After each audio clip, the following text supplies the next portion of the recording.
She can't solo everybody. She can still die. It's just, you know.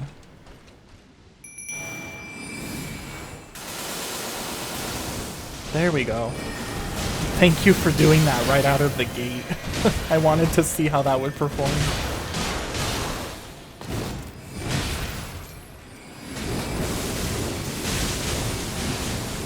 Oh, that looks so good.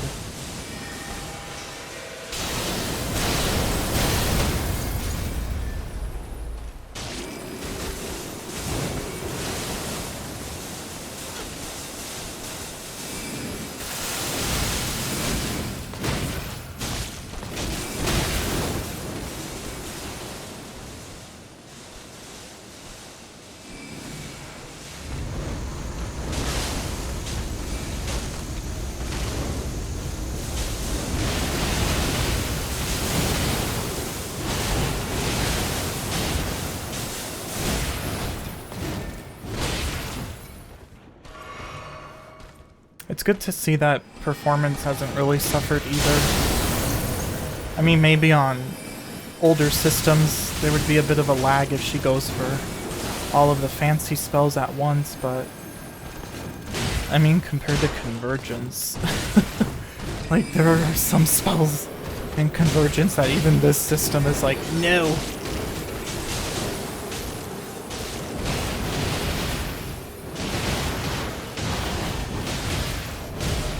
Loud, isn't it? I don't need it to be that loud. I was just checking to make sure the audio worked earlier.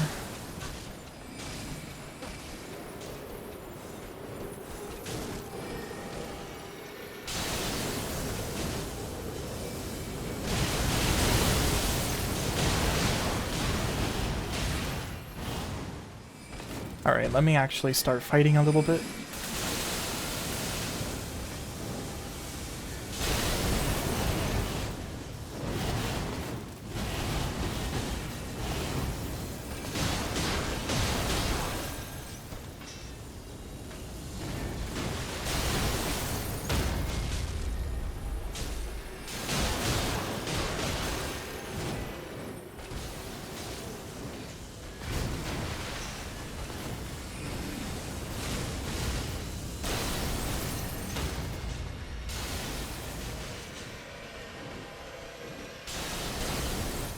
Oh, that looks so pretty!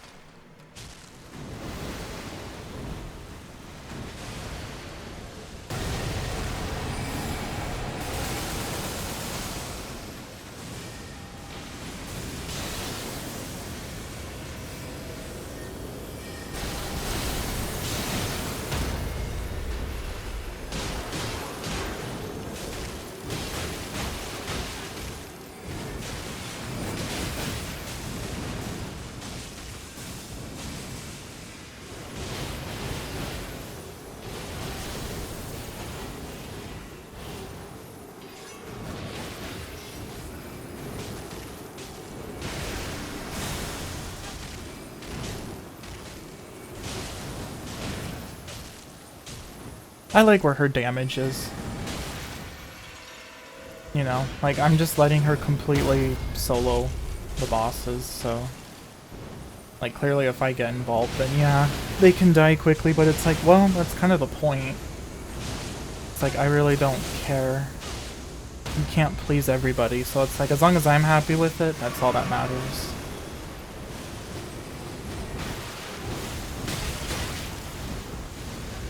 Ouch. I don't even know why I even bother. Like, I can't die anyway. I'm just observing.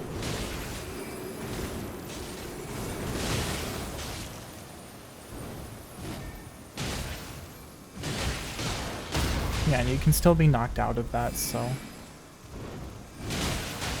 I do have to add something to that. It's kind of awkward that it just stops at the end of the cast. But that's gonna be simple enough to do. Right now I just want to have fun. I've been testing for a few days straight now, so it's like I finally want to just play the game.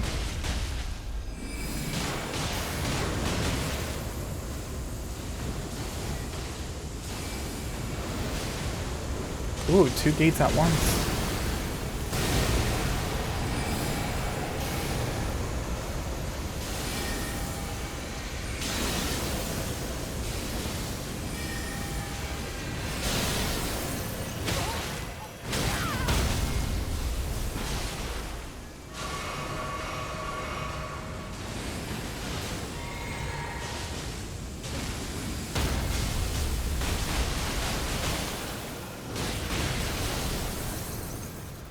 Yeah, that would have been. So yeah, soloing, well, that is against Millennia. Let's see. Mesmer usually kicks your ass as well. Because just about every move he does will knock you down. Even though I did give you, like, incredible poise, but I kind of had to. Otherwise, you just would never get your spells off. Hi, Vanna!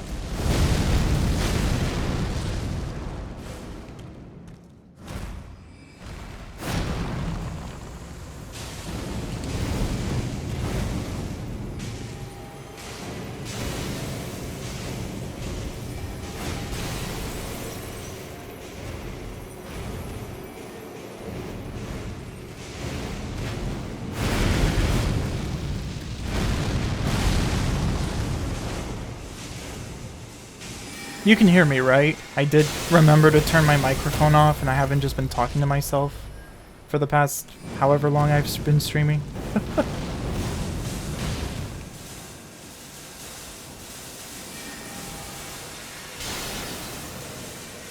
Okay, good.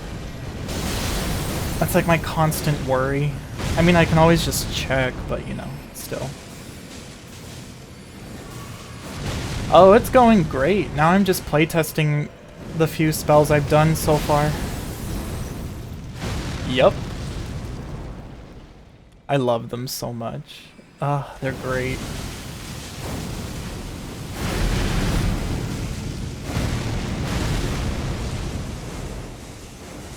I think I like where I put Ronnie's attack power. It's like she can still, you know, if she gets a little too gung-ho about it, she can still die. And clearly, all the poise I gave her just doesn't really matter, depending on who she's fighting anyway, so... But I was saying earlier, it's like, as long as I'm happy with it, that's what matters most. And I am. But yeah, depending on the combos she does, oh man, it looks pretty.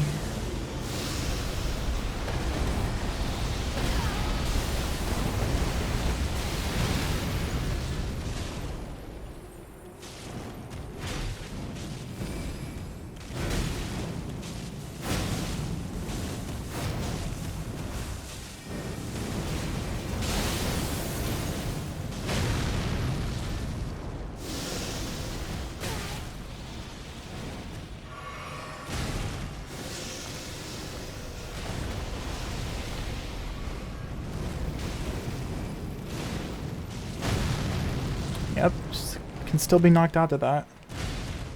Does it make, well, it depends how long. I would say the longest time I spend is just coming up with an idea, right? Because it's like, I have some, yeah, she still, like, destroyed him. But that's fine. Because this is only New Game Plus, right? New Game Plus 7, I was initially testing in that, but I realized that wasn't really a good thing to do. So I'm like, I'll do it in New Game Plus, because even the attack power, right?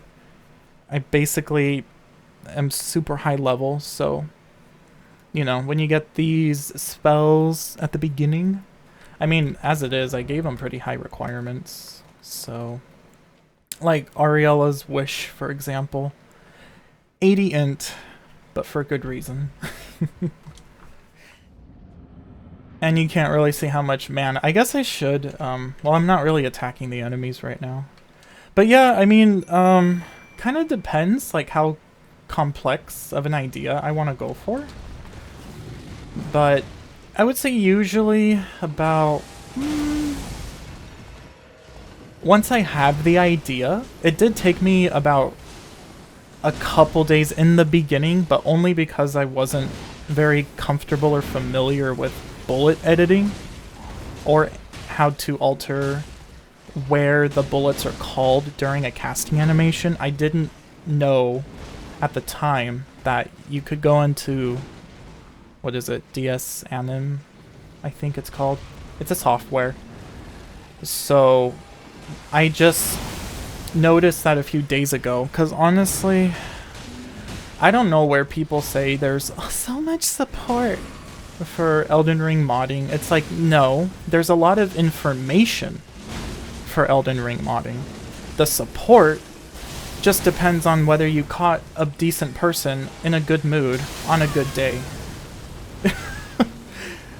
But whatever, you know, there are some guides. I only saw 2 so far, because there's all kinds of different categories you can mod for it, right?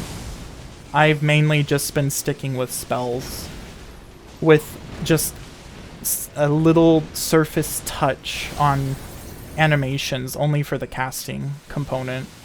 I do want to now look into altering the actual physics of the animation, but only to raise the character higher. Like, for the full moon, I would like to go higher in the air for that. But that's something I'm pretty sure I need another software for, because DS Anim only controls so much of the attributes present in an animation. But if you want to go even deeper and mess with the actual physics, that requires additional software to do that. So hopefully I can find something decent, because honestly, I'm a bit dissuaded learning new topics at the moment, because oh my god, it was a journey to the center of the earth trying to learn sound bank editing, because the quote guides unquote are just terrible. They don't explain it well at all. It is so needlessly convoluted, so that was the most arduous thing for me to tackle, I would say, thus far, because the information was just so scattered. And God forbid you try to ask people for help. Again, you can be lucky and get someone who's in a good mood and has a modicum of social skills and propriety. But I would say 90% of the time, it's just some prepubescent lunch table high school ass mentality that acts like they came out of their mother's vagina with all the knowledge they know now, being completely oblivious to the fact that they were once clueless about everything they now know. So God forbid somebody asks a question after spending 2+ hours trying to piece together a bunch of scattered information that's written badly and organized even worse. So yeah, a lot of sound bank editing that I figured out was just after hours of testing. How do you implement it into the game with software? So there's all kinds of software, like currently. Alright, I wasn't really paying attention to the fight, but she kicked ass either way. There's pretty much software for every single component. So even with the few areas I've modded the game in, I currently have 8 different softwares that I've had to use. And that's not even getting into graphic design. So yeah, maybe you should be a game dev. I don't really know how the game dev industry is right now, and I feel like I wouldn't be able to do everything I wanted, but we'll see. You know, it's definitely been fun. There are, like, some of the applications you use, especially DS Anim Studio, you really do feel like a developer. That software is amazing. I mean, really, $5 on Patreon to get it is, yeah, that's very generous, because I mean, I've not even scratched the surface of what that software can do, and I'm already loving it, because when you want to undo something you did, it actually only undoes whatever current file you're working in. It doesn't undo everything you've done in other files, which I greatly appreciate, because trying to learn how to use that, you're bound to make some mistakes. And I was so afraid to do the undo button because I'm like, I can't remember how far back I made the mistake, and I don't want to undo all the other work I've done in the other files. But I'm like, well, fuck it, I have to, whatever, lesson learned. And then I did it, and then when I went to look at the other files to put the stuff back in I thought was undone, nope, it was still there. So I was like, oh my god, they isolate each file as their own instance of a session, so when you undo something, it only undoes it in the current file that you select. I'm like, oh, that's so good. Blessed be. You've done a great job in having self-taught. Yeah, I mean, you know, again, there are some good guides, and there were a handful of people who were genuinely helpful in the very beginning of it. But the more I learned, the more advanced my questions became. Most of them had to do with sound, because there comes a point, it's actually very, I'm not going to say simple, but straightforward, which you would think is synonymous with simple, but, you know, something can be simple but still require a lot of detail. So that's what I mean by it's straightforward. But yeah, if it's a lot to look at in the beginning, and it can be very overwhelming because you have to work inside the sound bank files, which are JSON files. So it's just a bunch of code. And now it's very familiar and cozy to me. It doesn't scare me anymore. But going in, which is what a lot of people forget, it's a lot. And when you just can't be bothered to help someone properly who may not get it as fast as you do, it just discourages them entirely. And there were several moments where I'm like, you know what, fuck it, I just cannot be bothered. I thought this was going to be fun. This is just frustrating the hell out of me. Good lord, there's no way, you know? But I'm like, no, I really want to do it because, you know, the more I dove into it, the more spells I created. Like, I think Renala's Full Moon was my first adjustment. Like, I spent a long time on this because this is where I really learned bullet editing, messing around with everything that I wanted to do with it. And then when I was finished, I'm like, okay, what else can I do? And then I came up with Boreal Gate here. I'm like, oh, that's really cute. You know, I love this visual. It looks really appropriate. It's new. It's simple. And then I'm like, how can I make it better? So then I gave it the charged version here. And then I just took it from there. It built on top of itself. But yeah, so, you know, for sound editing, you use an executable file that takes the sound bank files, unpacks them into the JSON sound bank master file that you need to edit, and then all of the WEM audio sources, which are the actual audio files that are played.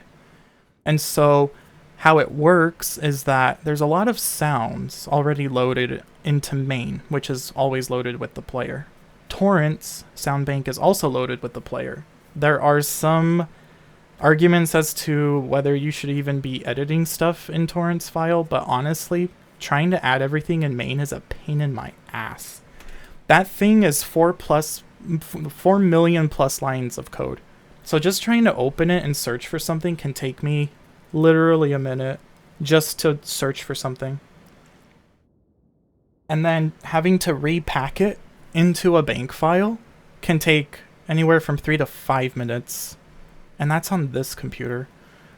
So, you know, when you're constantly trying to test stuff out, especially when it's new to you, I'm gonna tell people to work out of torrents file because it's always loaded with the player as well, you know. And if ever there's a time in the future with an update where that's for whatever reason no longer the case, then so be it. But currently it is, and it's a lot easier to pack torrents file and add the lines of code you need in order to activate the sounds. Because, you know, if you, like Renala's visuals, for example, a lot of the visual effects that you see in the game do not have audio activated. Some of them do.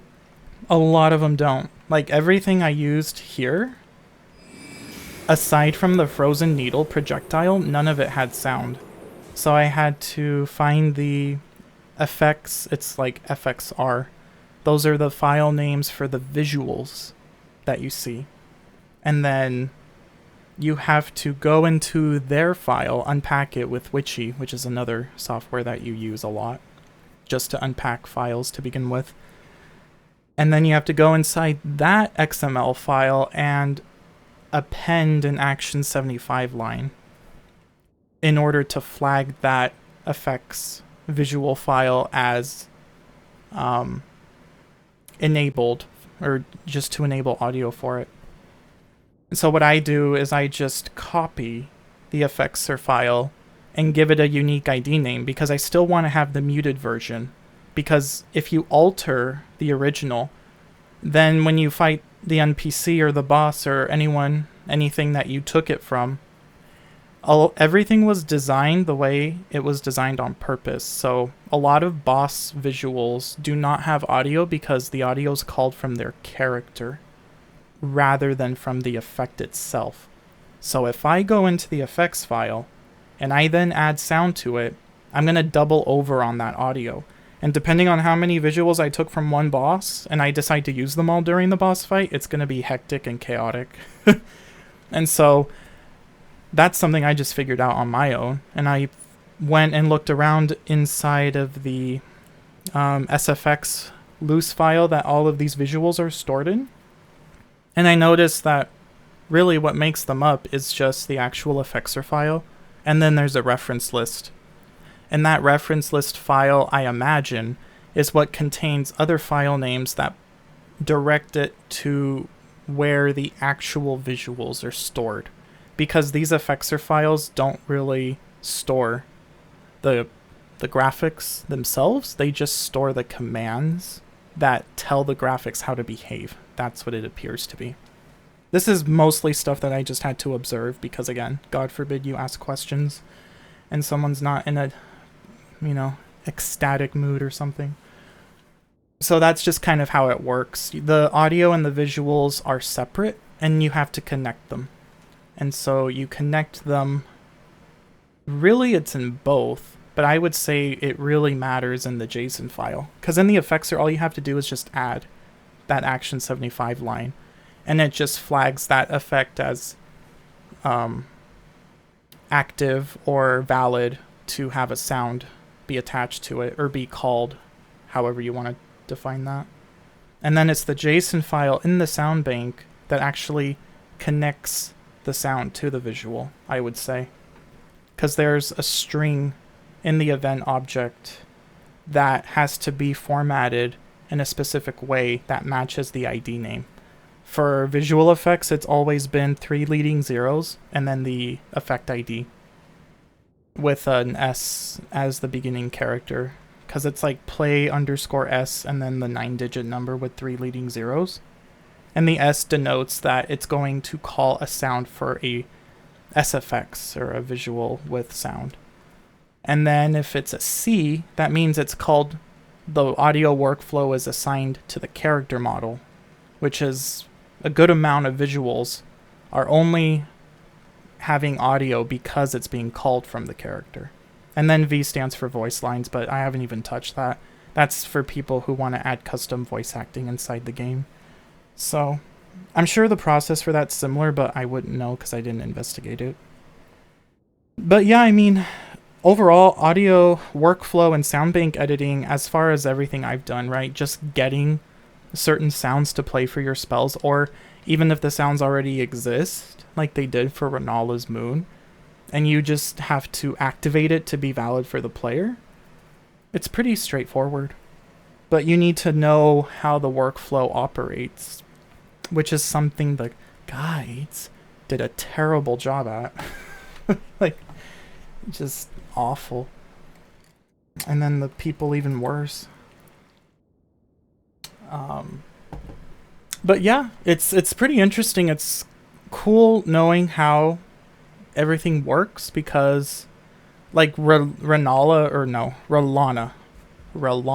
from the DLC, funny enough, her visuals, her bank only loads when you're close to her.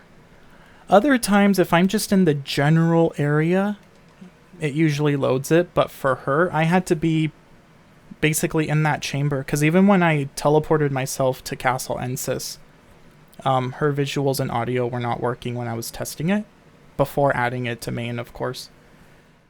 And I was like, well, that's interesting. I thought it would have loaded with the map, but no. It loads with the actual perimeter that she encompasses in the middle of the castle. So you have to take whatever workflow, whatever audio's in the workflow you want, and just paste them over to, in this case, Torrent's sound bank.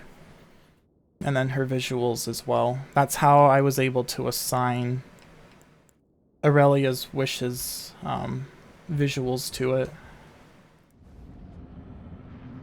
Because this effect I have for the Aurora is actually the blast you see just before the shockwave of her moons.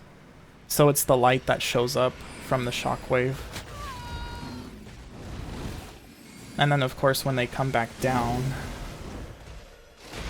boom, you actually have the shockwave active once it connects.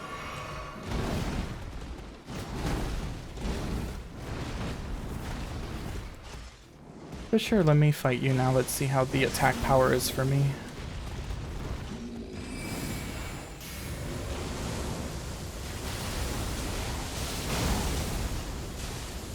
It's definitely a lot to take in the beginning, I will say. I don't even know why I'm fighting this guy. It's not really a fight, because I would have already died.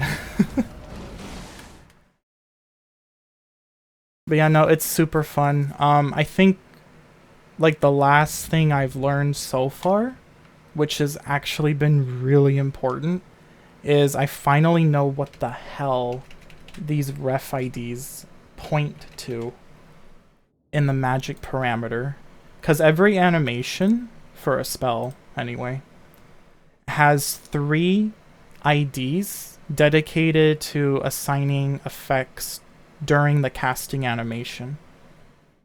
And for the longest time, I was so confused how it would work one way for others, but differently for other animations. I always thought it was consistent. I'm like, oh, the cast ID is probably the visuals during the casting, because that's how it's labeled in Smithbox, which is another software that you use to do all of these edits, right?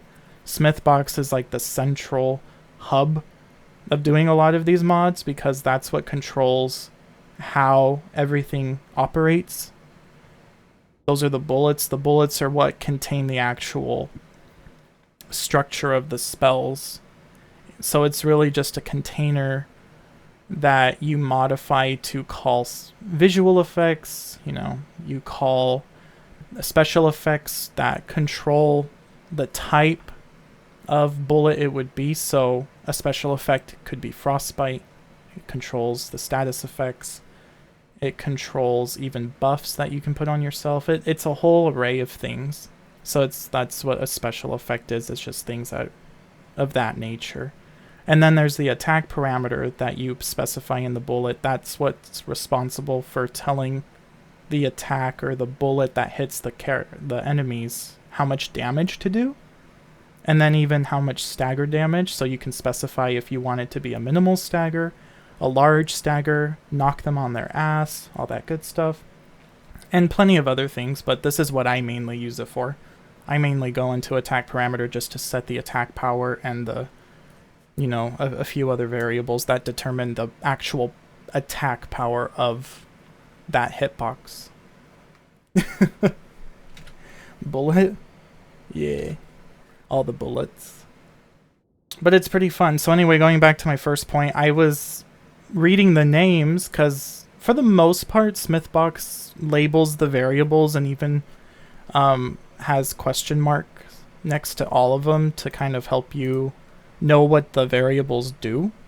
But this one was just lost to me because the way it's worded makes you think like, oh, okay, so for all casting animations, if I want to influence what the staff looks like as I'm casting, I'll do the cast, and then when it fires the spell, or the bullet in this case, then I will, do it in the fire one. And then this SFX effect ID, maybe that's what happens during the spell attack. Like I was just experimenting, and I finally just kind of gave up and made peace that, for some spells it works great and other ones not so much, or other animations.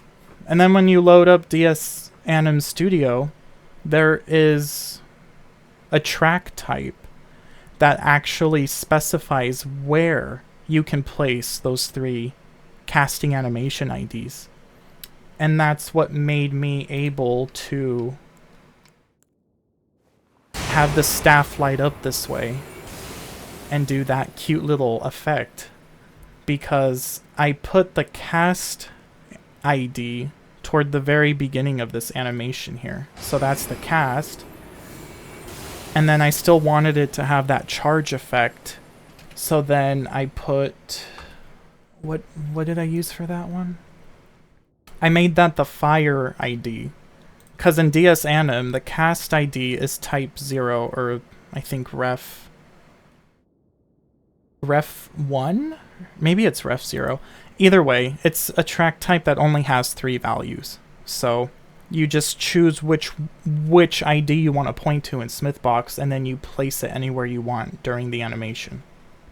And so I put the cast one toward the very beginning, and then the fire one is the charged visuals. And I could have also added an effect, but I didn't feel the need to, because the actual explosion you see with the snap, I just made that a bullet. I initially made that the effect ID, but then I realized, it's probably better I make it a bullet anyway, because I want that to do damage. Initially, I was just going to have it be a visual, but I'm like, what would be even funnier is if you do this spell in relative proximity to an enemy and it just knocks them on their ass.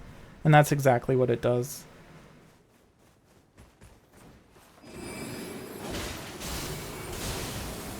So I'm like, I'm going to make it a bullet instead. But if I wanted it to just be an effect, then I could just delete the bullet and put that visual inside of the effect ID field, since I placed that ID in the same position as when the snap activates in the animation. Lurk while I eat. Okay. Yeah, I'm gonna keep fighting some others. I just kind of want to see how the AI uses the spells. I mean, it's going to be randomized. There's other areas that I could probably edit the script for that, but like I said, can't really be bothered to learn any more new information at this time, because it's been a lot. There's a lot of information. Some of it is good. A lot of it is heavily disorganized and confusing. And honestly, I don't know why STEM fields are plagued with such bad personalities. It's almost like, do you guys go outside? I mean, do you talk to people, or do you only interact with a computer? I mean, really, I just, it baffles me. It's like, why do you even do this? If I'm offering assistance, I'm going to offer it properly. It's different if someone's being very impatient with you and just demanding that you show them everything without a single shred of effort on their part. That's understandable to just have a lackluster, and you still don't need to be rude, but you certainly don't have to help people like that. But that's not at all how I approach it. I take time to, search the Discord for information, and it's just hilarious how they think they've done such a good job at organizing everything, and then if you don't look up the exact phrasing, you'll never find the conversation thread. But then the moment you ask, hey, what, I've been trying to find out about this, and this for the past 3+ fucking hours. I would really appreciate some assistance. And then they just link you a conversation thread and make you feel like it was your problem for not finding it. Acting like there aren't so many different ways it could have been worded, because Discord will only pull up conversations that use the exact words that you search for.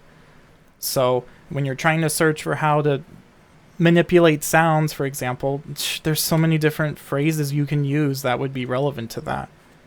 Oh, but I didn't choose the right words to search for, and I guess it's my fault for not wanting to spend an entire day searching every possible phrase, and then reading through dozens and dozens of conversations which are just sporadic, where people are sending a few words per message, and then other people chime in and break the conversation thread. It's just like, wow.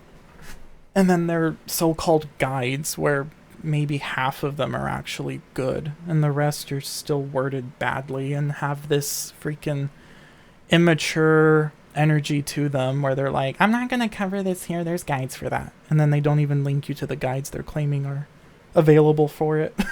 It's just, I'm like, my God, I've met elementary school students who can write better shit than this. What the hell? Just, it's bad. It's just bad. But whatever. I pulled through how I could. And I'm satisfied with what I'm able to do so far. So maybe I'll continue, because I do want to be able to affect animation physics to a degree. I'll be happy if I can just get the player to go up into the air. Like, I just want to raise how high up in the air I go for this animation. And then I'll be happy. You know? Because I want to give the visuals for Rolana's twin moons, but those moons are too big, so it would look weird using the default height. So I would like to, you know, just make it go higher to make that spell look better. Just go read the guide. It's buried on some Discord server somewhere. Literally, that is like 80% of the replies. And then they'll link you a guide that's a guide you came from that you're asking questions about because the guide itself didn't specify. Like the main soundbank guide that I referenced doesn't tell you half of what you need to know. And the way it's worded actually tells you how to do it improperly. Because the section they talked about, the actor mixer, is highly inaccurate. Which is something I only discovered after hours of testing, because again, when you come into this not knowing a single thing, anything's possible. So you have to account for whatever possibilities you think could exist. But I still tried to reference the guide, because I'm like, well, it's a guide, right? Everything that they say should be true. Nope, it wasn't. Not at all. So it's like, now I know how it works, after painful trial and error.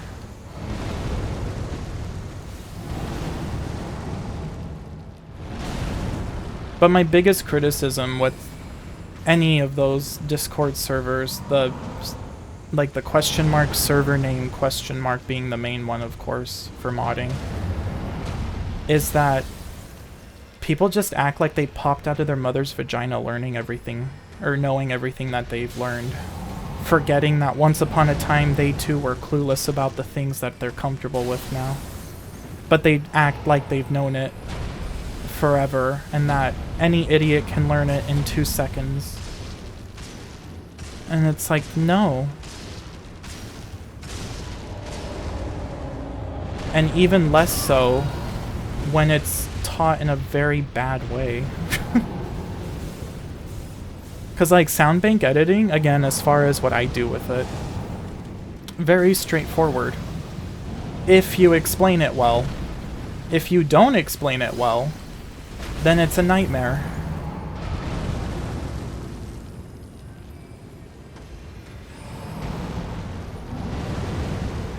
But I've already written like a bunch of notes for myself, so, you know, in the event that I do just step away from modding this game whenever that happens,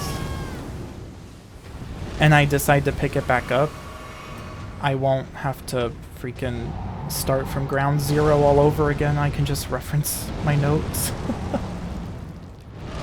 And then if anyone asks, I'll just, well, my notes are pretty scattered. Like, I would not present my notes to someone because I wrote them in a way that I understand, but it's like, yeah, I wouldn't. I would probably just make a video at that point. I probably should, because honestly, I think that's the reason why a lot of the spells in the Convergence mod, I mean, they have sound to them, but it's awkward. So, I feel like a lot of people would benefit from an update to that, because the resources for sound bank editing are just atrocious. And it's actually very manageable when you have the proper setup and thought process behind it.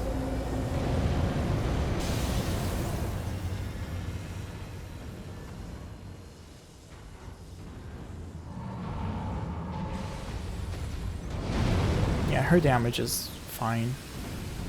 And that's without me even attacking.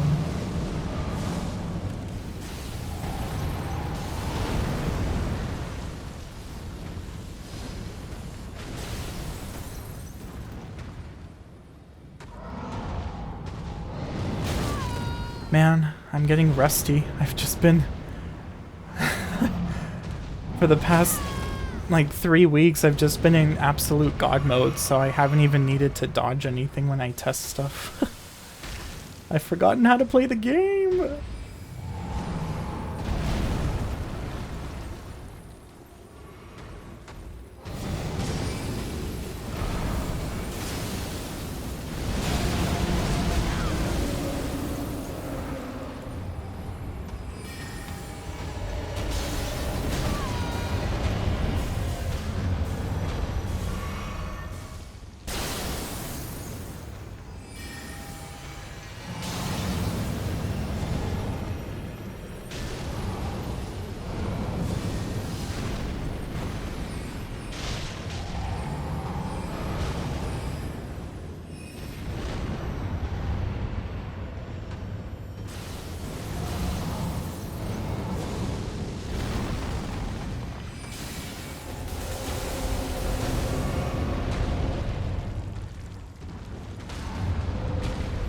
Oh, good. I was hoping.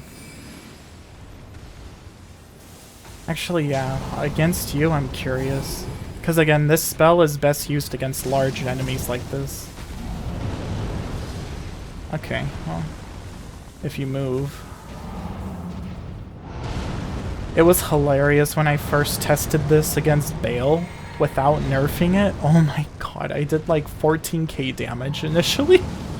With one cast, I'm like, oh no. Oh no. Well, that's fine. I actually prefer that because, you know, it's... It's not just a fuck you button, right? Because against regular trash mobs, it's still effective. But you can't abuse it because it doesn't do a lot of damage. It does build up frostbite very quickly, though. But I mean, it's very easy for them to avoid. Like, none of them are hitting him there.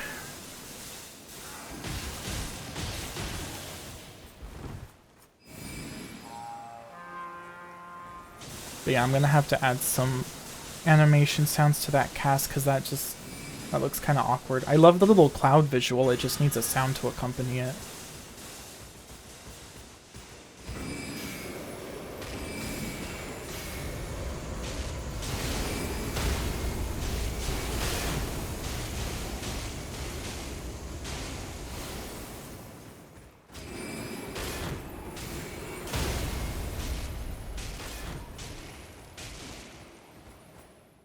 I should probably activate death again.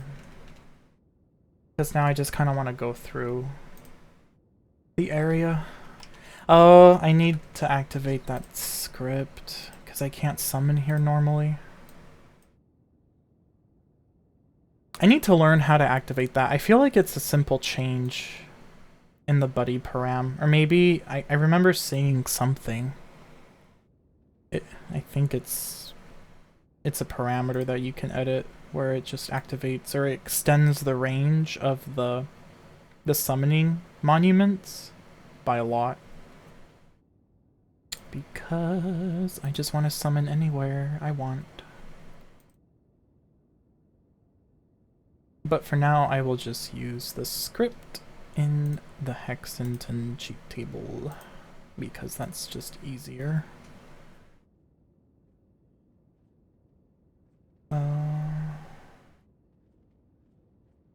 Where is it? Here we go.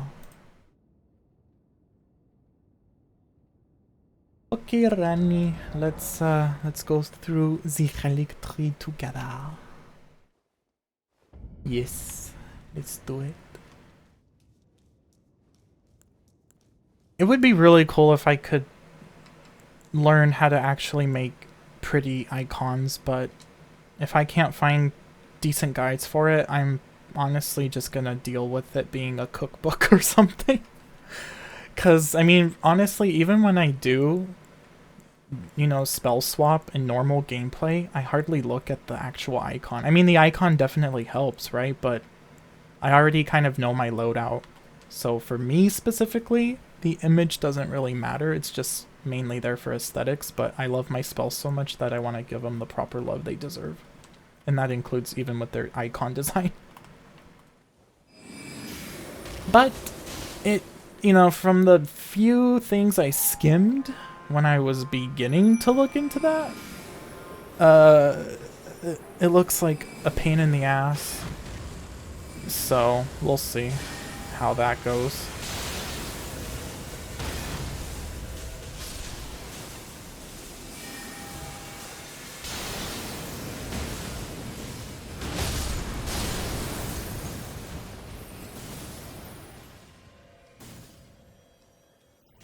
Oh, wow.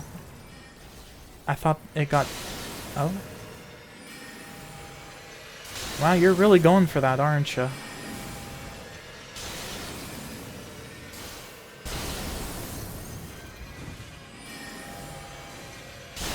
Yeah. Editing her scripts for what attacks to go for, I'm not even gonna touch that. I don't even know where I would touch that.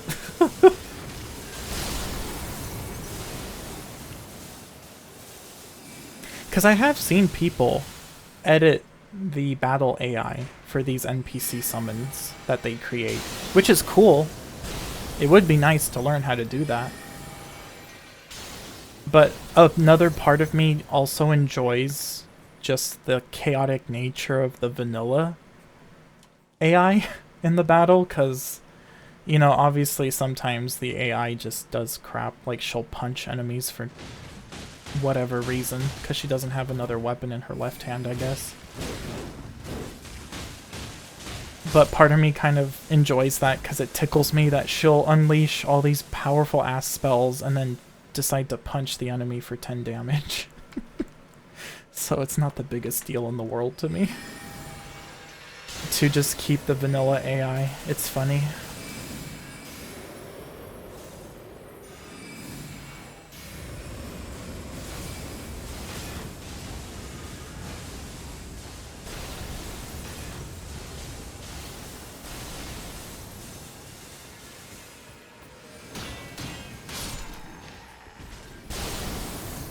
Spinning weapon is still the most powerful thing I have, by the way.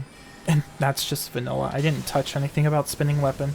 The only thing I did with her version of the Regal Scepter is I just gave it frostbite damage.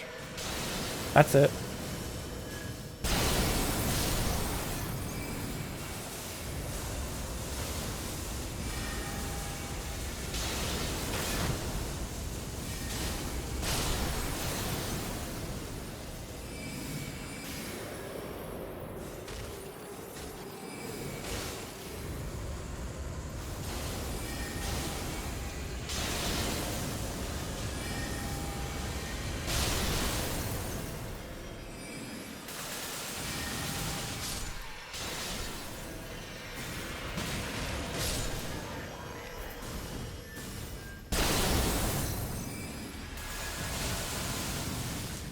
Ooh.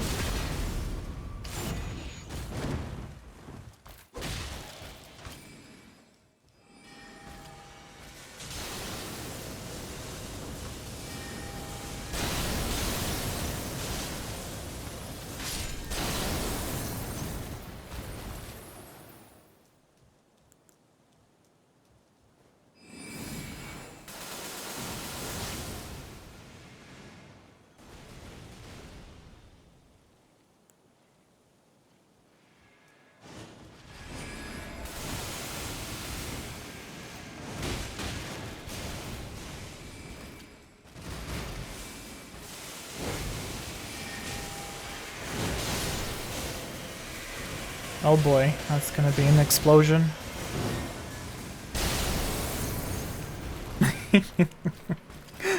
Oh.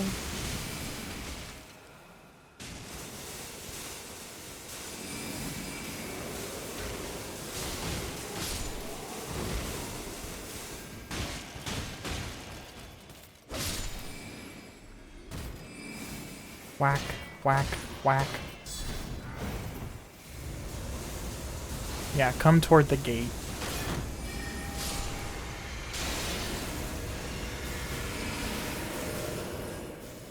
Modding this game has definitely given it a new breath of life for me.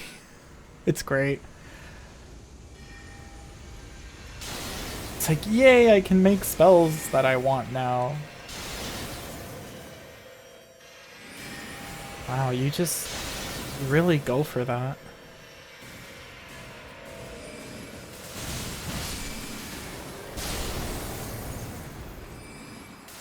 I mean, that's fine by me. I think it's hilarious.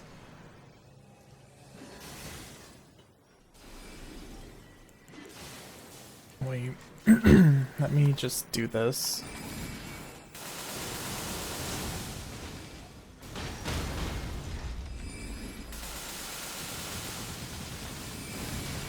Yeah, join me, Ronnie. Join me. Oh, I love it. Thank you for syncing up with me.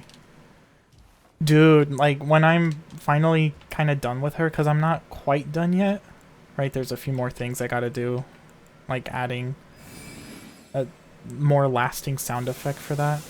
I'm gonna have to look at, because the animation that Stars of Ruin uses, for example. Which animation is it?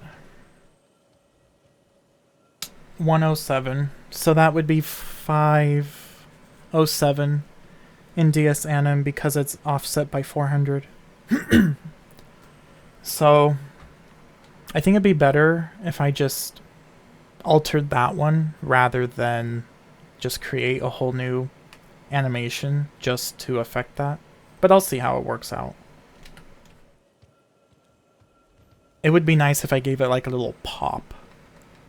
I should have given myself Ice Crag or Glintstone Ice Crag. Because I do think it's cute, like how for Founding Reign of Stars, there's that little pop. I like that, so I want that for Boreal Volley. But I wonder what sound effect would be good. I don't want to give it the crashing effect that I've been giving the other explosions. I feel like that would be a bit loud.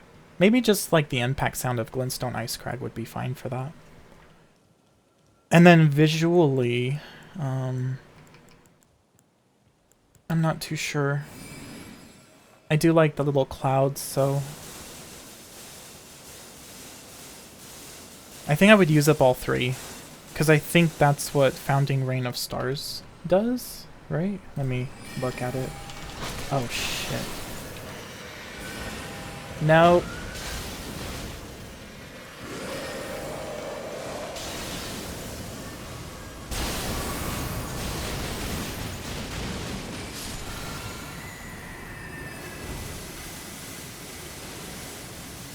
Okay, anyway. Founding Reign of Stars. It's 124, but does it use up all the slots? It does not. So which one gives it that pop? Is it this one? Oh, I don't have Glintstone Pebble with me right now. Hold on. I'm going back into testing mode. Or is it? It's probably tied, because that's another thing. A lot of animations just have effects tied to them.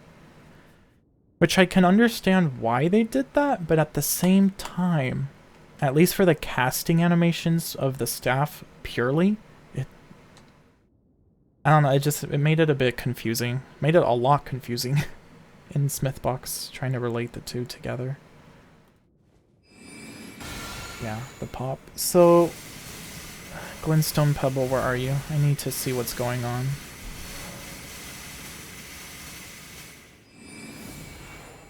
Oh, not even. Okay, so it is part of the animation then. These other effects are adding the smaller visuals, but not the pop that I want. So that's embedded. I'll probably delete that and then just assign the third ref ID in its place so that it would work for other spells that I want to use similar casting animation and effects for. Yeah, because that's just the charge. That's a really cool visual, actually. I'll have to use that for later. That actually makes a really nice projectile. Like, that's what I did with Aurelia's Wish. That's really the projectiles for those is the casting effect of the staff. Those little spheres, or that sphere, or orb of light at the top of the staff. That's what I used as the visuals for it. So this one... Oh, that looks cool. You could totally make, like, a lingering explosion with this. Like, have this be the first thing that shows up. And then call another bullet to then do a nebula blast or something. Because that looks really nice when it's just standing still. How does it look when it's in motion? And this is what I meant by, you know, how long it takes me. It's like, well, I spend the most time in the idea phase. That's where I spend most of my time. And then the rest of it just in the actual implementation. Ah, it looks nice. I mean, it is going pretty slow. If I do a faster...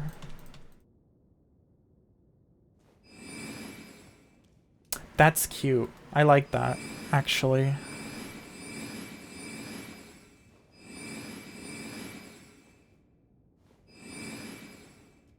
I feel like that's the maximum speed it could go, though, because once you speed it up, like if I give it Glintstone Ice Crag's speed, for example. I mean, it still looks pretty good from our perspective, but like if I slow it down, this is another tool that I love. ER tool has been essential for me to use because I can just enable the free camera. This is how I'm able to test the hitboxes properly for the bigger spells and just see what's going on. Yeah, it has like a separation there with the faster casting. But from our perspective, it looks fine. But yeah, from a side perspective, the faster it goes, the bigger the gap between those trails gets.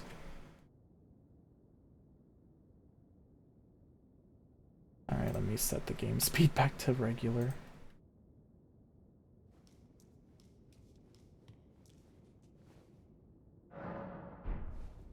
Okay, well, I guess I'll go and see how you do with Rwana. I'm just having fun at this point. I'm just enjoying the fruits of my efforts. I haven't really been playing the game at all, just testing a bunch of stuff. And I mean, I guess I'm not really playing now, but I'm still gonna call it a playtest, because I am just seeing how it performs on its own.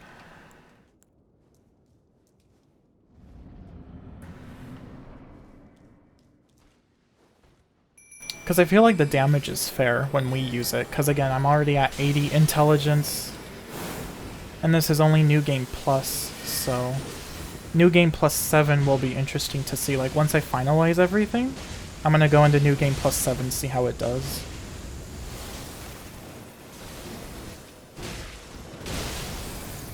Oh, I need to disable this.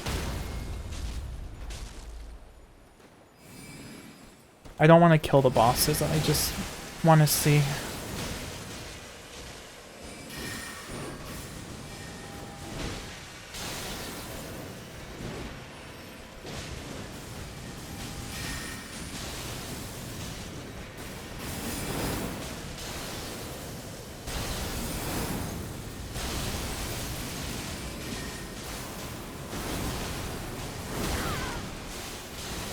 a little bit of a lag there, depending. And she went for a lot of stuff.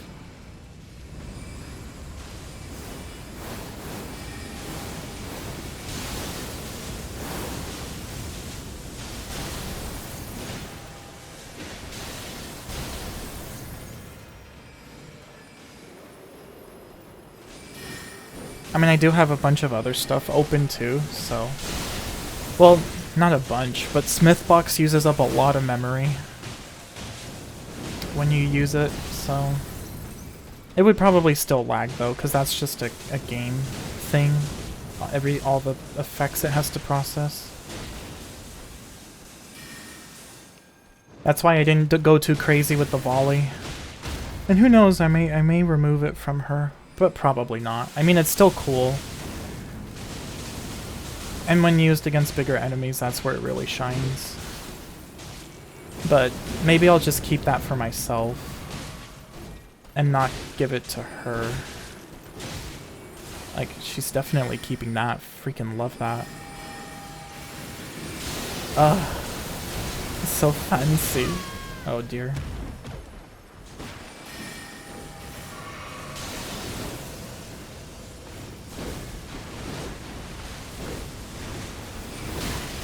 I may have to reduce how many projectiles get released from Aurelia's Wish, because that's really what ends up tanking the frames a lot.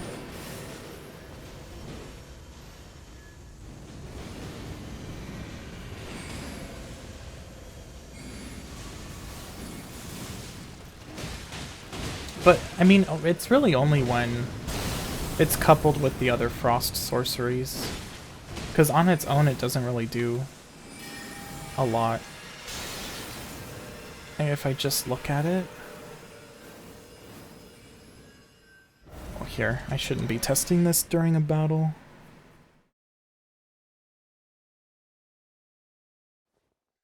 I don't want to minimize it too much, because I purposefully want it to look like the tendrils of a jellyfish when it's releasing the projectiles, so if I reduce the number by too much, then it doesn't really hold that visual. Because, yeah, I mean, when it's not locked on, then it just throws them around sporadically, but when locked on to someone...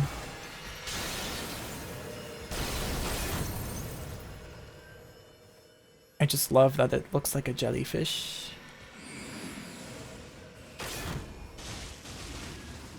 I think so, anyway. Like, when you lock onto an enemy far away enough, it does.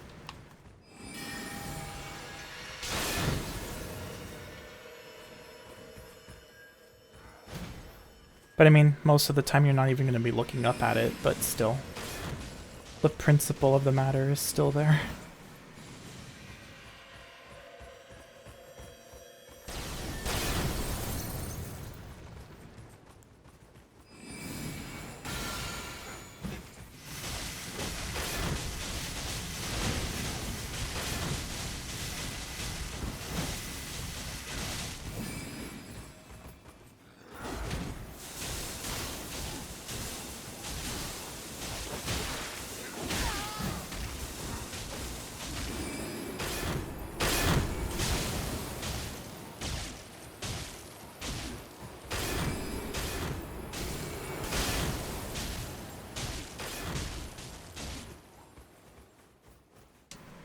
Okay.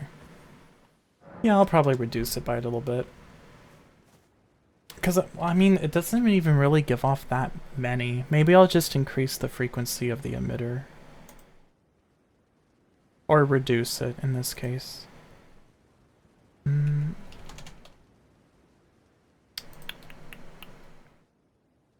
How many does it release again? I forgot.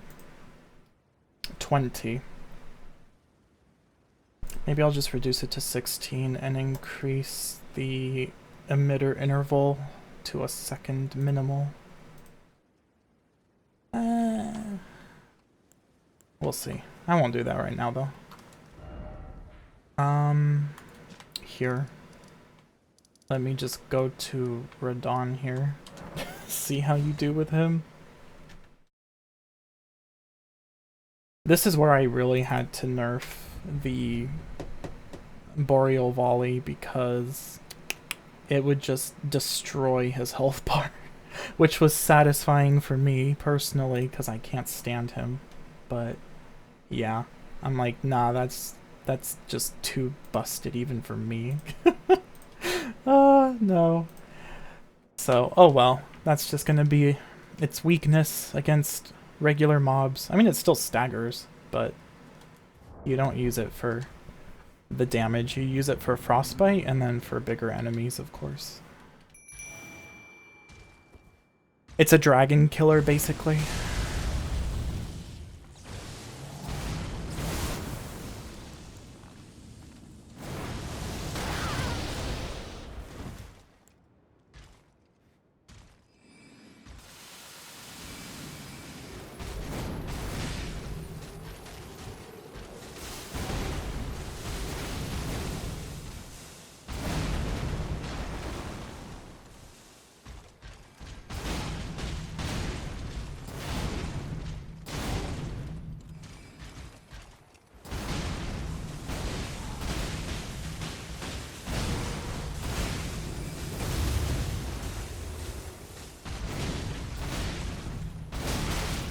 Oh, heal, Ronnie. There you go. It's funny how sometimes she'll just stay aggressive. I mean, she's using Selen's AI, which I'm sure is the same AI for all spellcasting NPCs.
Oh, nice.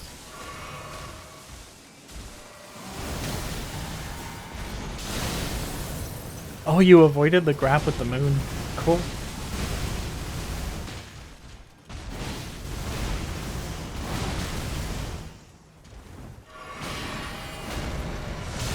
I might get rid of the frostbite effect of the staff. I might, but most likely not, because I think it's funny.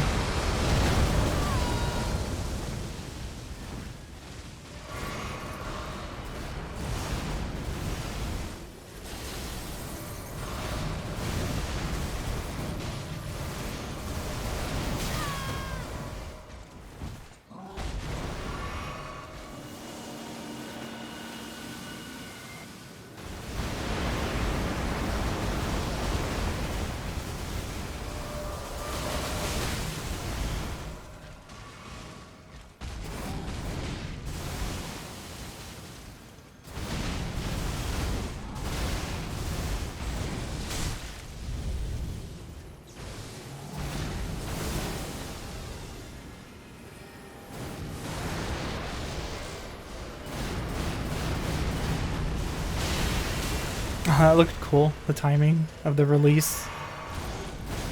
Oh no.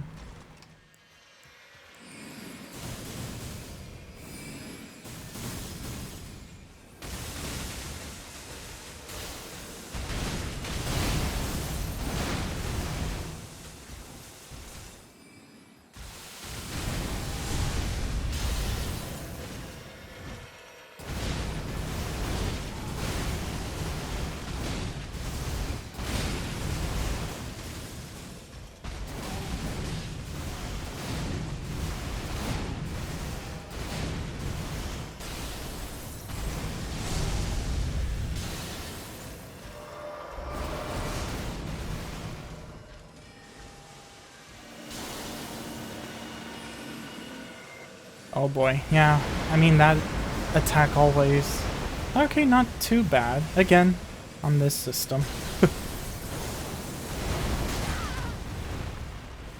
Yeah. I mean, he would have died a long time ago, but still. I want to see how the performance is when she goes crazy.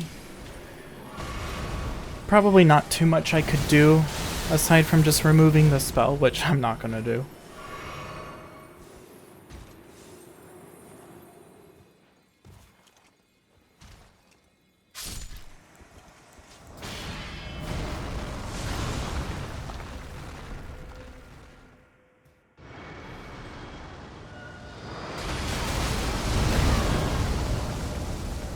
Okay, cool.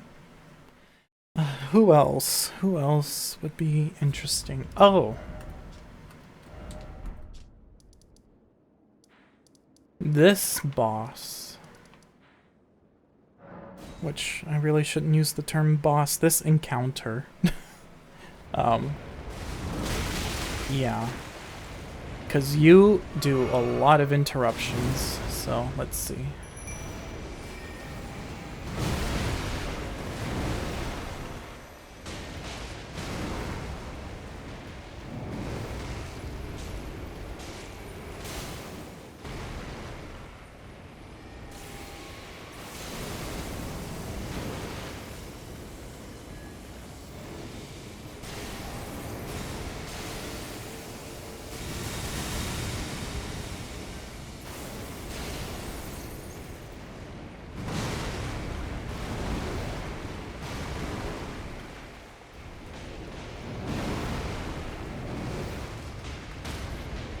Oh, nice. Yeah, just whack him with your staff.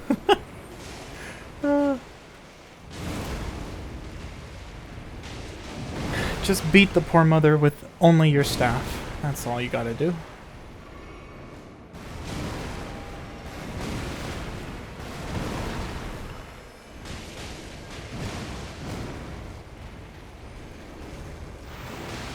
Oh boy.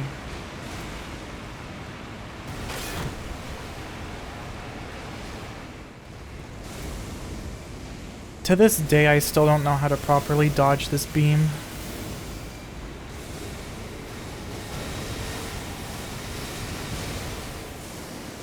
Oh, she didn't go for it?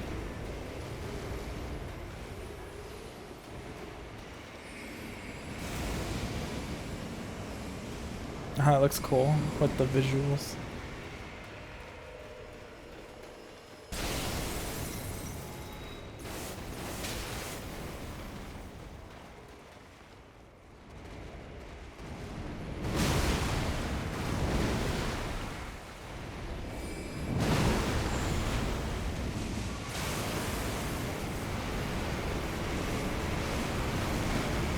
I don't know how to do. Yeah.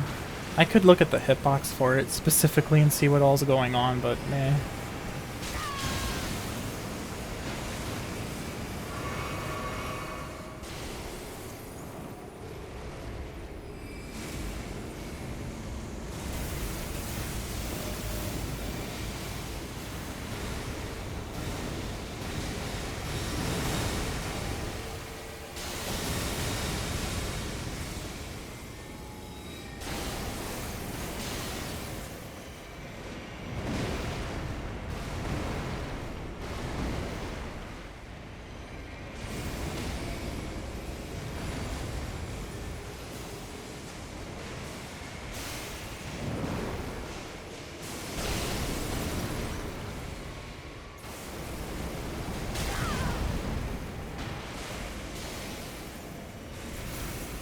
I think I already killed the hippo, otherwise I would just see.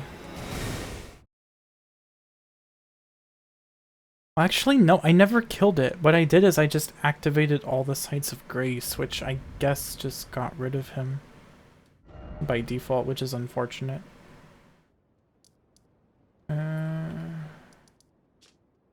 Okay, well, cool. I guess, I mean, I'm gonna be very... Maybe I should just go to New Game plus 7? But no, I mean, you can get to 80 intelligence in New Game Plus, so I'll stay here. Now I will be the one fighting enemies. I'm not gonna bother with any of the early ones, because they're just gonna die, but...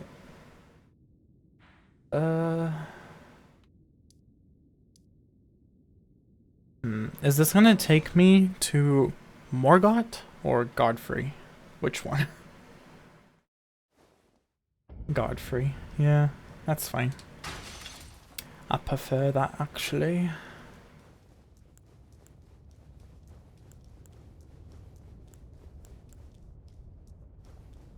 Alright, let me get rid of my infinite consumables. I'll still keep the no death on, though, for him and for me. Just to see. I mean, I can keep track of my health, and if I died, whatever. Oh, wrong one.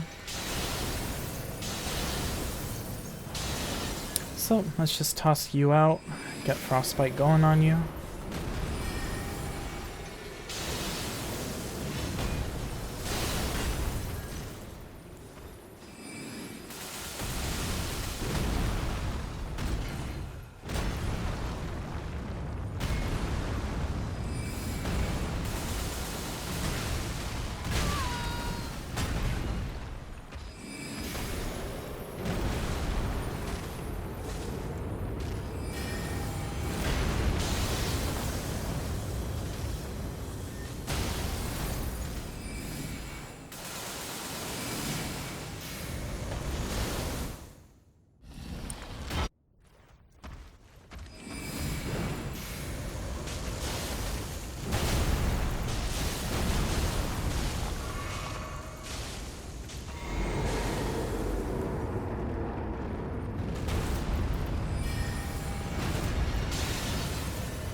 Oh yeah, that's fun.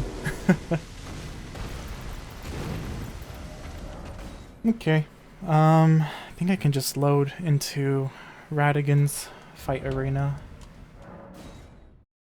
Oh wait, wrong one, has to be the other one.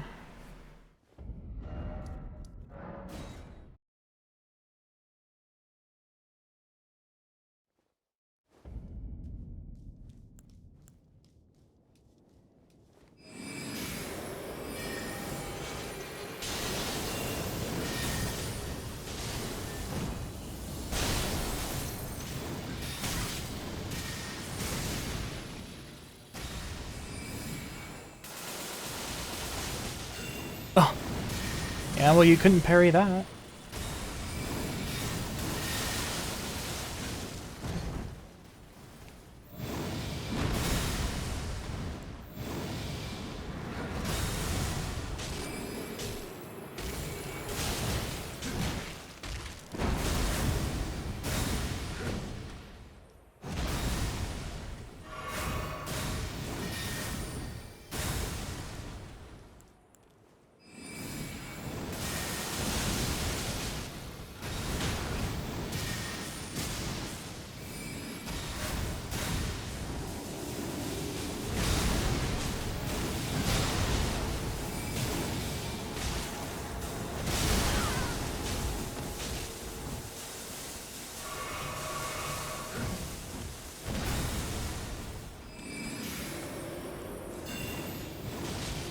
Oh. You're not gonna give me much of an opening for...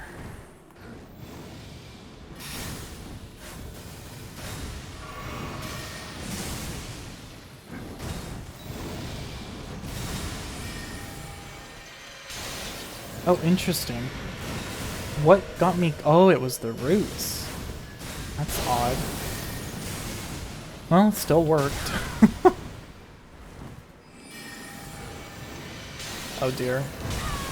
Oh, that didn't kill me.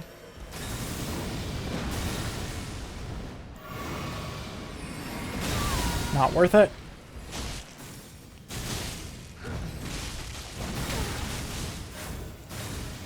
Oh, that's right, he can't die. Well, hold on. I do want to see.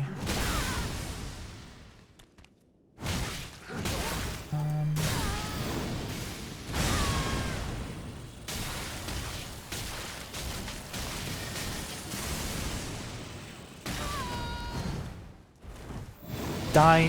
Why aren't you dying? I deactivated that for you.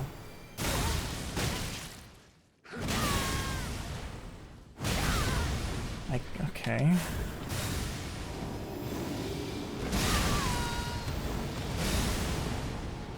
No. Knock it off. I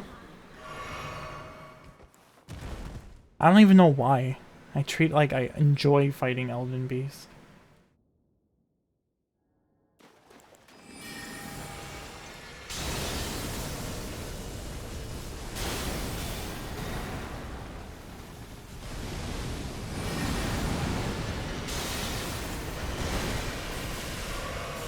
Interesting. Why? Why does it get stuck sometimes? Must have just been the angle.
I really need to do this closer to you.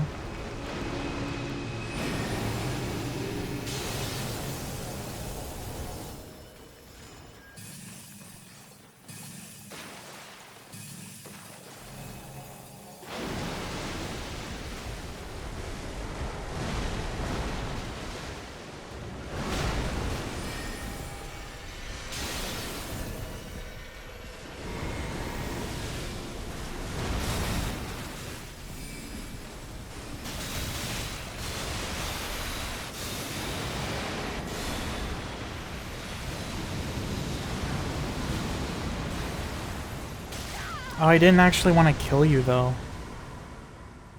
Well, that's fine.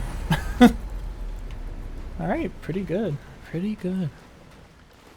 Well, I can go into New Game plus 2 now. Or I'll just say Journey 3. Right? It is Journey 3.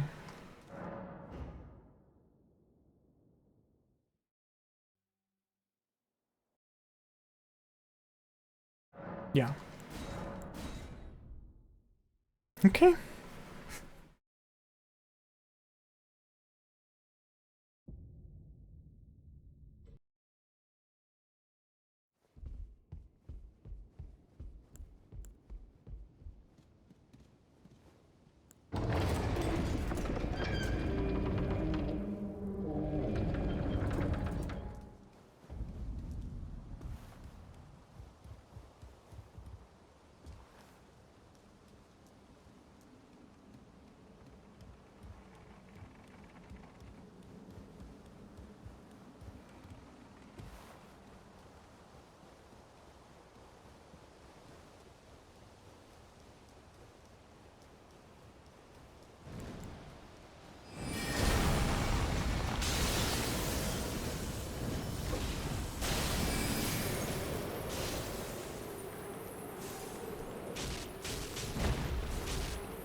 That was great.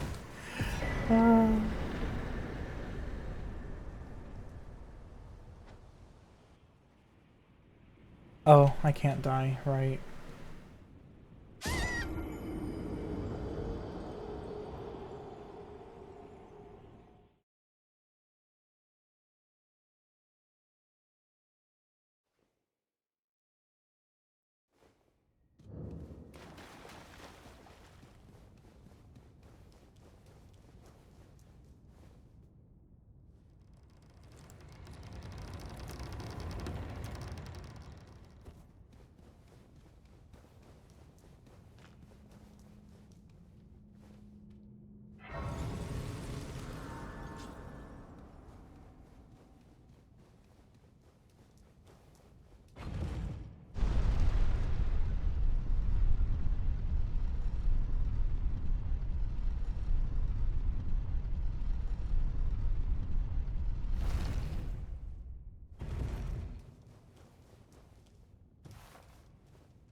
Oh, Tree Sentinel, you're gonna have a bad day today.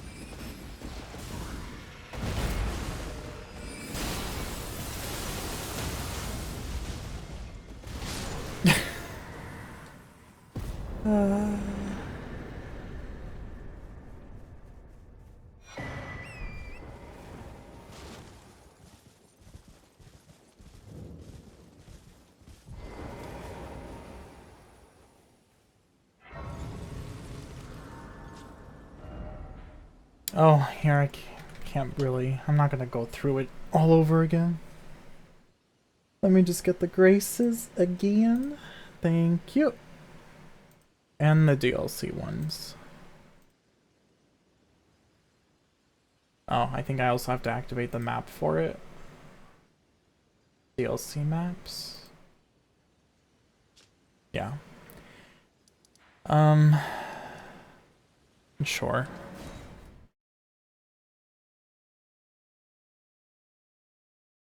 I mean, what I really should do is have a parry shield at the ready.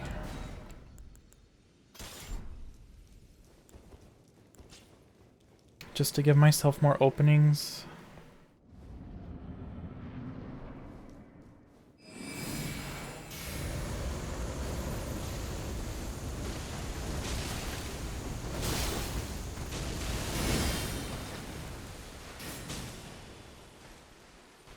Did that deflect something?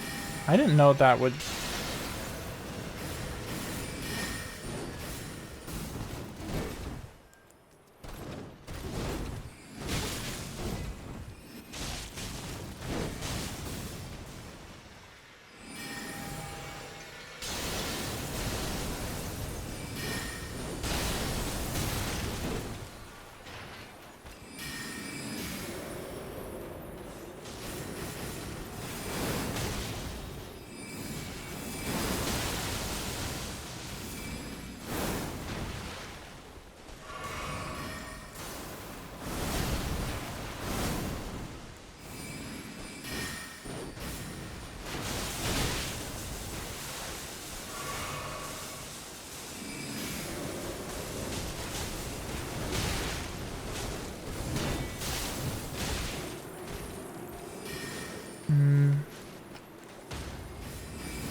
Ugh.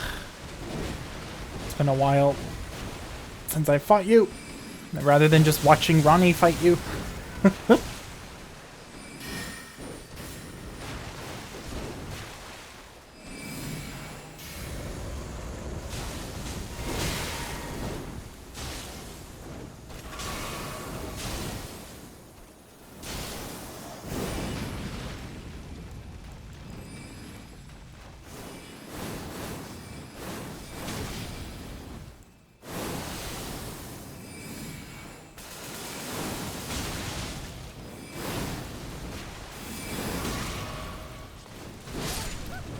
Girl. Spellcasters always suffer with her.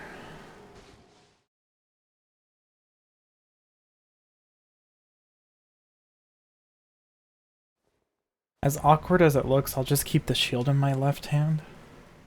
I have to. There's really not many openings I can have, and I want to have fun with my spells, damn it.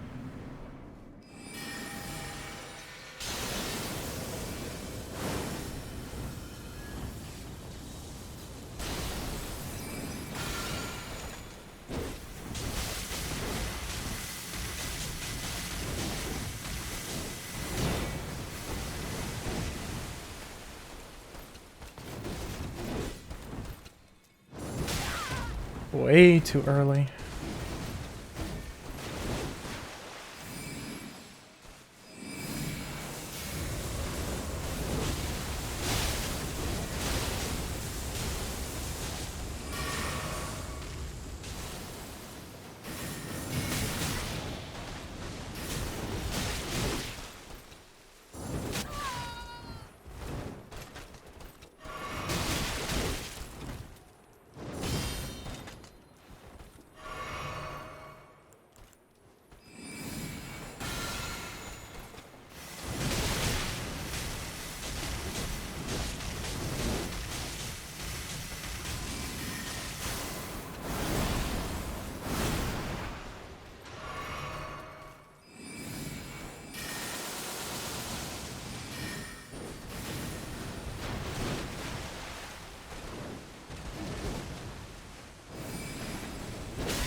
That still hits, huh?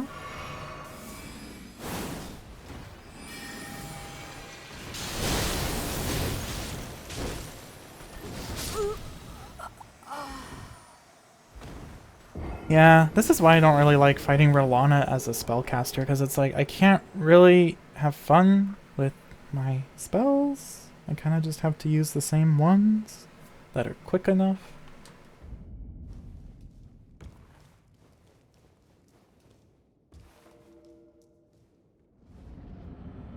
I mean, I guess I could summon Letta. Just so I have a prayer of having fun with it. Because unlike Ronnie, Letta doesn't do much. I mean, maybe I'll lower Ronnie's attack power by a bit more. But we'll see.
Okay, yeah, pretty good.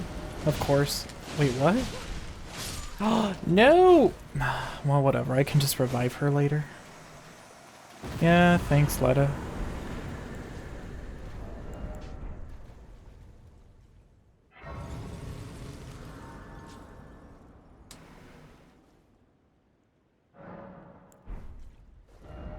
Well, may as well just start killing them. I can always just go back into New Game Plus 4.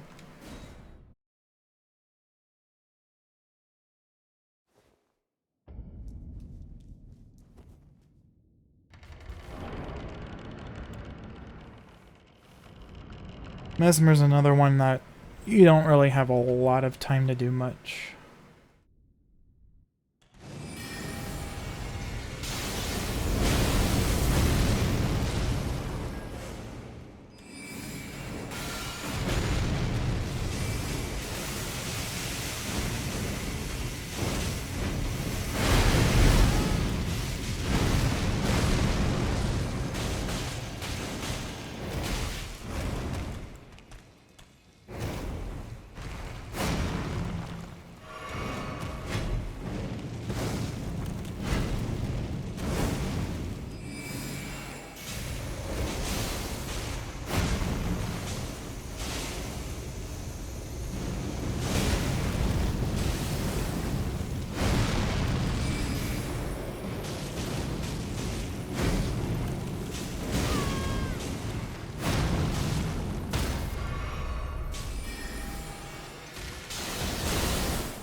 Oh, you little...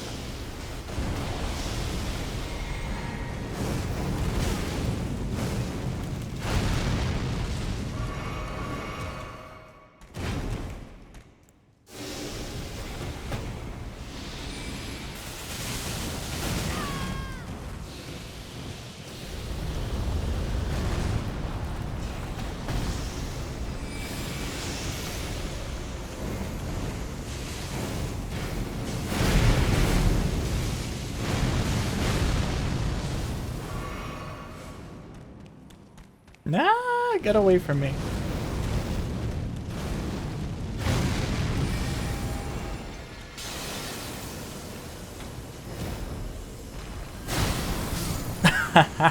I'm so glad.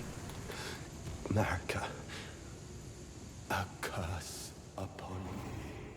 I wanted to kill you with the moon. Oh, it's over here.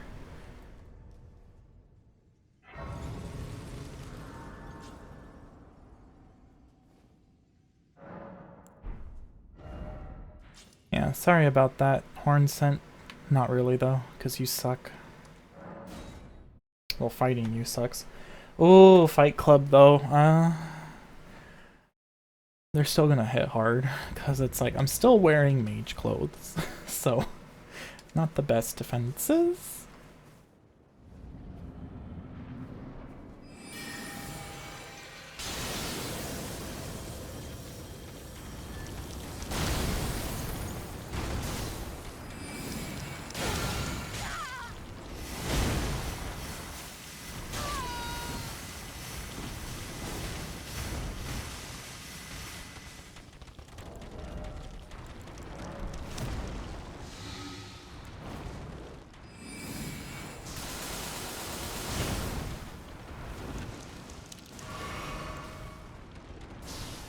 Huh.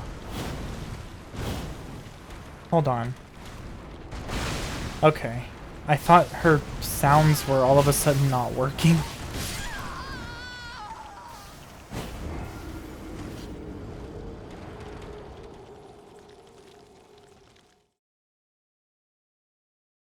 One of the sounds didn't play though, but I haven't touched her sound bank. That's another thing too, it's like, need to see if it would affect sounds at any point.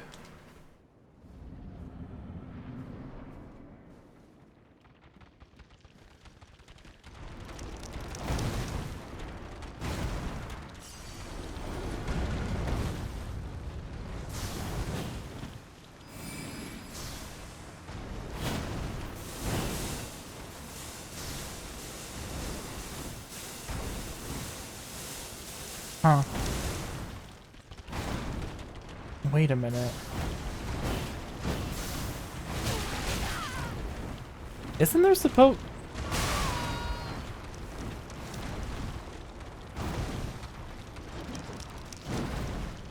Oh no, never mind. I must be hallucinating.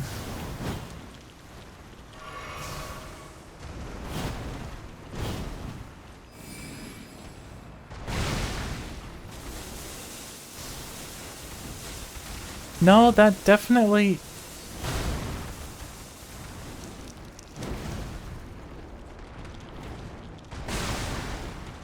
That should have a sweeping sound. Why doesn't it have it?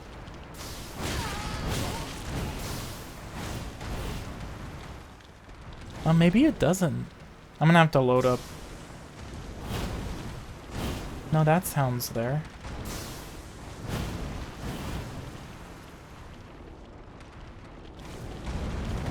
Because what I did, but it shouldn't affect her, is I did just remove one of the sound effects for the casting animation of the rotten butterflies so that I could use it on Boreal Tempest without the sound. I mean, even the sounds for it match the spell well, because it's like wind sounds and stuff, or it sounds like wind. All I did was just get rid of the incantation spellcasting sound though. So I don't know if I'm just hallucinating with Romina right now, or if one of her swipes is now muted. But I don't know why that would even affect this at all. I don't think so. I think... I normally don't play the game this quietly without music, so... That's probably what it is. Yeah, because that one activated. Okay. Alright, let's actually try to kill ya this time. I was mainly trying to listen to you. Although, yeah, you have combos that suck.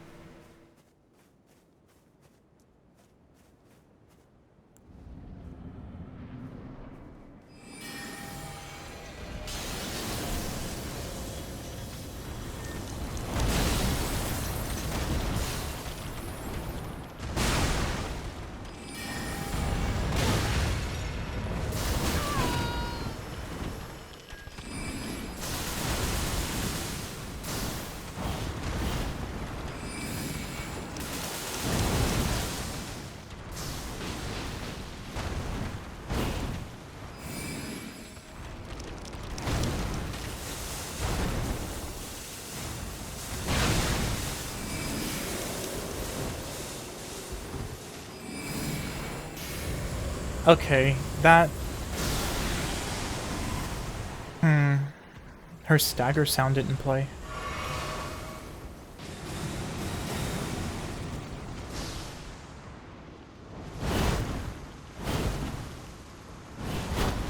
Interesting, why didn't it play?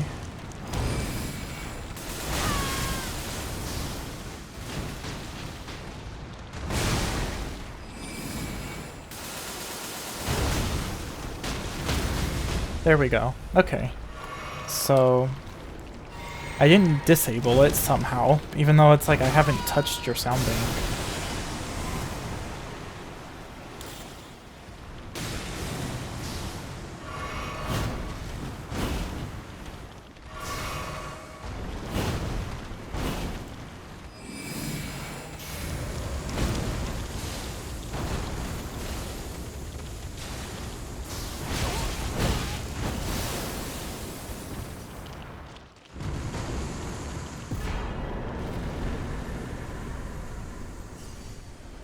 Hmm.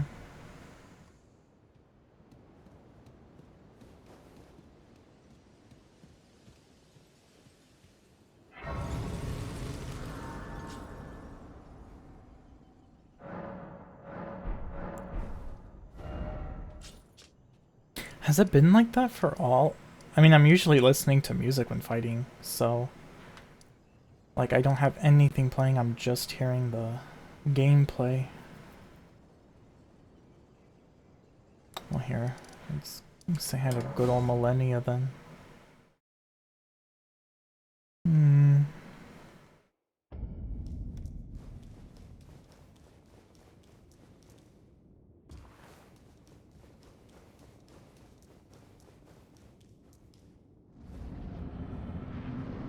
I mean, I'm pretty sure the IDs I've been using, definitely for the effects, have been unique as far as I know. But the sound bank IDs, I mean, I chose the highest one, so it shouldn't really be... I mean, I'll look at her sound bank just for funsies and see if maybe by some chance it has ID values that are in the same range as the ones I used. Just as a possibility.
Oh man. I don't know why I jumped that. You can't jump away from that. That was really good though. That had a really good utility to it.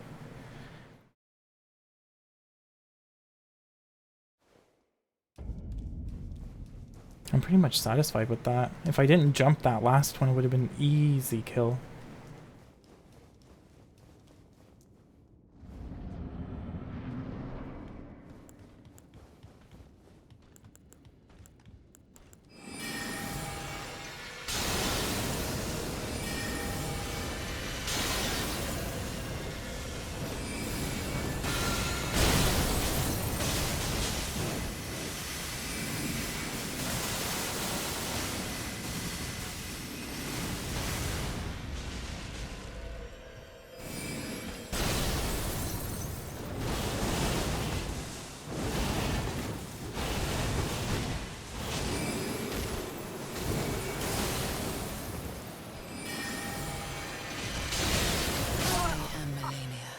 Yep. Blade of Nicola. Got greedy.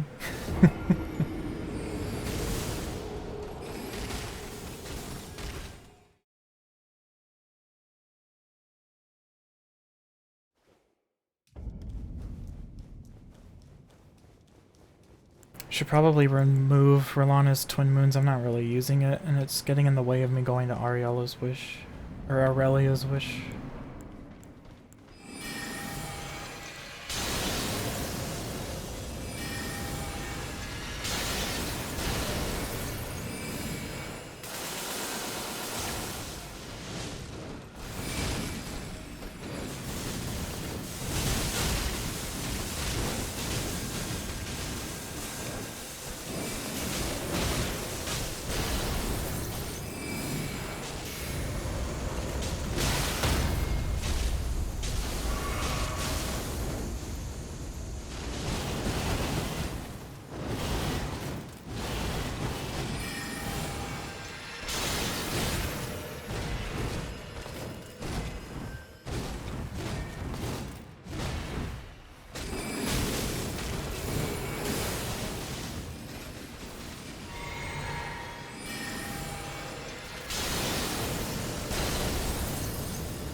Oh.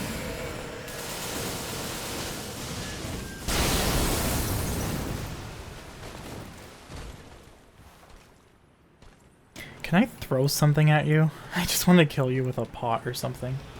Of course not. Spinning weapon will do.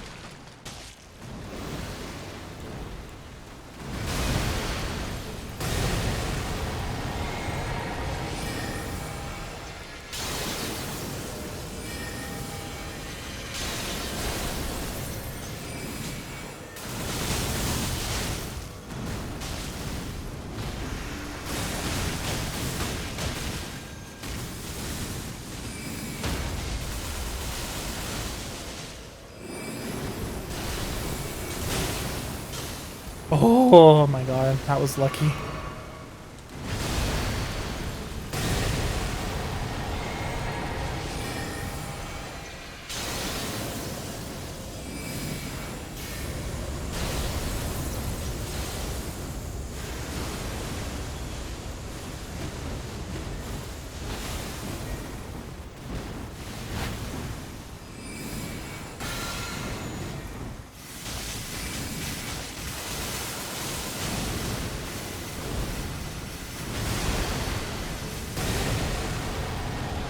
Oh, I don't have enough FP? Wait.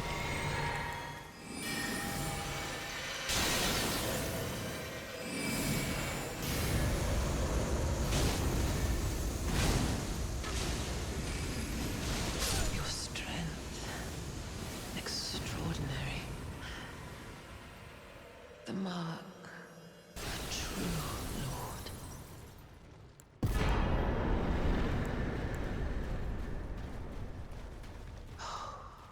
Dear Nicola. Oh, dearest Nicola. My brother. I'm sorry. I finally met. That's pretty good. I mean, I used 7 blue flasks for all that. So that's good. Yeah.